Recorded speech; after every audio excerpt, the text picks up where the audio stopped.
Bom, pessoal, quando a gente está resolvendo um vestibular ou uma prova, mais especificamente no Enem, cada minuto importa. Agora imagine, você tem que resolver 45 questões de matemática depois de ter passado ali pelas questões de ciências da natureza, e cada questão pode aparecer continhas como 0,45 vezes 0,68. Essas continhas elas cansam, nas primeiras a gente até pode fazer, mas lá no final, quando a gente encara uma conta dessa forma, a gente até desanima, né? E às vezes a gente até deixa de resolver o exercício simplesmente porque a gente não está com paciência mais para poder resolver essa conta. Um dos métodos da gente poder resolver essas contas da melhor maneira e sem cansar tanto é a gente transformar esses números decimais em frações. O vídeo de hoje, portanto, aborda como a gente transforma esses números decimais em frações para que a gente possa fazer essas operações, então, mais facilmente. Eu sei que muita gente gosta dos números decimais, mas dão uma chance para as frações porque eu prometo, vocês não vão se arrepender. Então, sem mais enrolação, bora pro vídeo. Bom, pessoal, vamos lá. Então, a fórmula mágica para a gente transformar um número decimal em uma fração é essa aqui. É o número dividido por 10 elevado a n. E a gente já vai entender o que essa expressão significa. Vamos entender com um exemplo. 0,68. Que número que aparece aqui para mim? Bom, 0,68 aparece para mim o 68. Então o número que eu coloco aqui em cima é o 68. Dividido por 10 elevado a n. E quem seriam esses n aqui? Quem seria esse n? Seria a quantidade de casas que eu preciso andar até formar o número inteiro. Então, por exemplo, aqui eu vou andar uma casa, duas casas para pegar o 68 inteiro.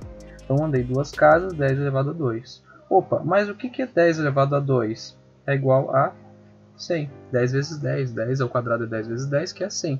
Então eu posso pensar que é um número dividido por 1 acompanhado de quantos zeros forem que eu preciso andar aqui. Como assim quantos zeros forem? Então vamos para um outro exemplo. 0,002. Quero transformar isso aqui numa fração. O número que aparece aqui para mim é o 2. Dividido pela quantidade de casas que eu preciso andar até chegar no 2. Então aqui 1, 2, 3 casas. Então é 10 a terceira. Ou eu poderia escrever então 2, se eu andei 3 casas, coloco 3 zeros. Querem ver se está certo? Coloca na calculadora aqui esses números e vocês vão ver que vai dar exatamente 0,02 e 0,68. Existem alguns casos também onde eu tenho um número maior do que 1. Por exemplo, vamos supor 1,34 e eu quero transformar esse número numa fração. O número que aparece aqui para mim é o 134. E eu estou andando quantas casas aqui? 1, 2. Então vou colocar aqui dividido por 100, certo? Aqui eu chego no 1,34.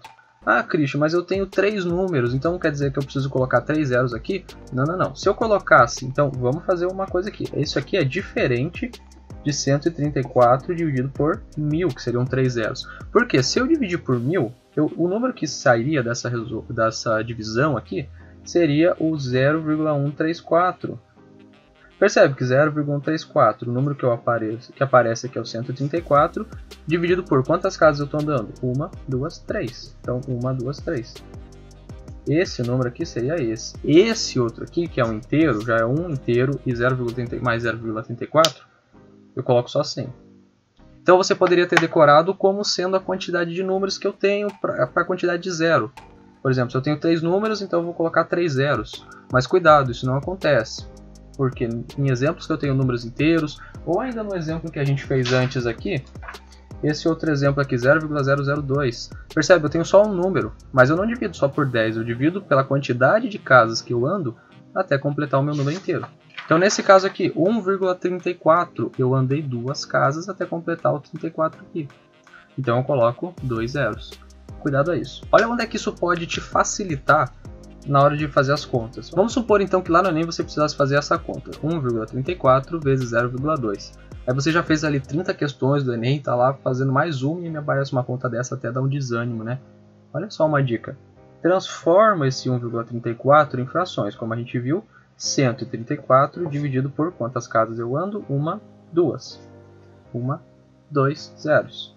Vezes 0,2, o número que aparece é o 2, dividido por quantas casas eu andei? Só uma. Então eu coloco só um zero. Como é que eu resolvo agora então? Multiplicação de frações. Eu simplesmente multiplico o de cima pelo de cima, o de baixo pelo de baixo. 184 vezes 2, 268. 100 vezes 10, então 1 vezes 1 é 1 e adiciono os 3 zeros. 1, 2, 3 zeros. Se a gente fazer o processo inverso agora, Se eu dividir pela quantidade de casas que eu andei, se eu tenho uma fração, isso quer dizer que isso aqui era um número decimal no qual eu andei 3 casas para a direita. Então, se eu estou fazendo a divisão, agora eu vou voltar 3 casas para a esquerda. Olha só. 1, 2, 3 casas, aqui vem a vírgula. E como eu não posso deixar uma vírgula voando por aí, isso aqui fica 0. Então, o número é 0,268. Fiz essa conta aqui muito mais rápido do que se eu tivesse feito lá 1,34, 0,2. Multiplicaria aqui 862,000,862. Então percebe que aqui depois 0 teria que contar 1, 2, 3 casos, 1, 2, 3. Aqui é muito mais prático. É claro que nesse exemplo aqui talvez pudesse fazer um pouco mais rápido se você tivesse prática com números decimais. Mas em exemplos mais complexos, com mais números, a fração te facilita e muito. E como eu disse lá no início, eu sei que tem gente que gosta dos números decimais, tem um carinho ali pelos números decimais, mas dá uma chance para as frações, elas vão facilitar muito a sua vida. E numa prova que exige de você resistência e agilidade, meu amigo, isso aqui é o total diferencial. Então nós falamos sobre transformar um decimal numa fração, vamos fazer o processo inverso agora, transformar uma fração em um número decimal. Então se eu tivesse isso aqui, 27 dividido por 100. Então nós falamos de transformar um número decimal numa fração, e como eu faria se eu quisesse transformar uma fração num número decimal? Bom, se eu estou dividido por 100, eu tenho que andar aqui 2 casas. Só que, quando eu estou dividindo, eu ando as casas para a esquerda. Quando eu estava transformando os números decimais em frações, eu andava para a direita as casas. Quando eu estou fazendo o processo inverso, então de fração para decimal, a gente vai dar a resinha aqui, vamos andar para a esquerda. Então, andar para a esquerda.